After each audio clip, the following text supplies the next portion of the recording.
ഇത് മാസ് മോട്ടോഴ്സിൽ നിന്നാണ്. നമ്മുടെ പാഷൻ പ്രോ വണ്ടിയുടെ സ്റ്റാർട്ടിങ് സംബന്ധമായിട്ടൊരു കംപ്ലൈൻ്റ് ആയിട്ട് വന്നിരുന്നതാണ്. അപ്പോൾ നമുക്ക് അതിൻ്റെ ബാറ്ററി നിലയിൽ ഫസ്റ്റ് ഉണ്ടായില്ല. അപ്പോൾ ഈ HT കോയിൽ കംപ്ലൈൻറ്റ് വന്നിട്ട് നമ്മൾ HT കോയിൽ മാറ്റി റെഡിയാക്കി ആയിരുന്നതാണ്. അതിനുശേഷം വണ്ടി ഓടിച്ച് വീണ്ടും പ്രോബ്ലത്തിലേക്ക് കാണിച്ചു, വീണ്ടും സ്റ്റാർട്ടിങ്ങിൻ്റെ പ്രോബ്ലം കാണിച്ചു.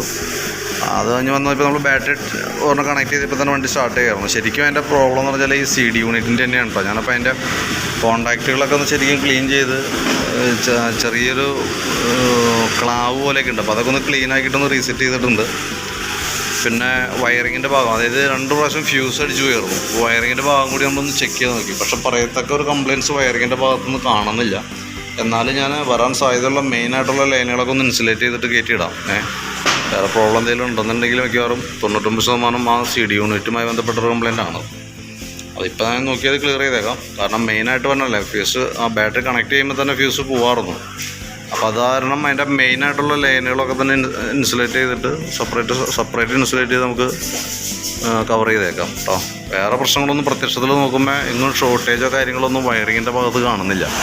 വണ്ടി റെഡി ആയിട്ടുണ്ട്. ഇപ്പോൾ ക്ലാബും കാര്യങ്ങളൊക്കെ ക്ലീൻ ചെയ്തിട്ട് റീസെറ്റ് ചെയ്തിട്ടുണ്ട്. മിക്കവാറും 99% വില്ലനാവാനാണ് സാധ്യത. അപ്പോൾ നമുക്ക് കൃത്യമായിട്ട് ഇപ്പോൾ നമ്മളിപ്പോൾ നോക്കിയപ്പോൾ വണ്ടി സ്റ്റാർട്ടായി, പിന്നീട് കംപ്ലയിൻറ്റ് കാണിച്ചിട്ടില്ല. അപ്പോൾ ആ കംപ്ലയിൻറ്റ് കൃത്യമായിട്ട് കാണിക്കുമ്പോൾ ആ സമയത്ത് ഏതെങ്കിലും ഇപ്പോൾ ഈ CD യൂണിറ്റിൻ്റെ ആണെങ്കിൽ ആ സമയത്ത് മാറ്റി വെച്ച് കൺഫേം ചെയ്യാനാണ് പറ്റുള്ളൂ. അതല്ലാതെ കൊണ്ട് നമുക്ക് സംശയത്തിൻ്റെ പുറത്ത് മാറ്റാനും പറ്റിയ ഒരു പാർട്സ് അല്ല. ഏകദേശം ഒരു 12,000 നമുക്ക് കോസ്റ്റ് തന്നെയാണ്. അപ്പോൾ ഞാൻ വർക്ക് ക്ലോസ് ചെയ്യേണ്ട ഈ രീതിയിൽ.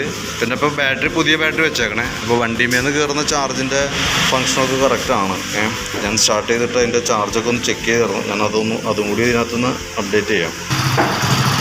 സ്റ്റാർട്ടിങ്ങിൽ നമുക്ക് കയറേണ്ടത് 14.5 വോൾട്ട് വരെ മതി. ഓക്കെയാണ്, അതൊക്കെ കറക്റ്റാണ് കേട്ടോ. സ്റ്റാർട്ടിങ്ങിൽ നിന്ന് വണ്ടിമേന്ന് കയറുന്ന ചാർജൊക്കെ കറക്റ്റാണ്, വേറെ പ്രോബ്ലംസൊന്നുമില്ല. ഓക്കെ.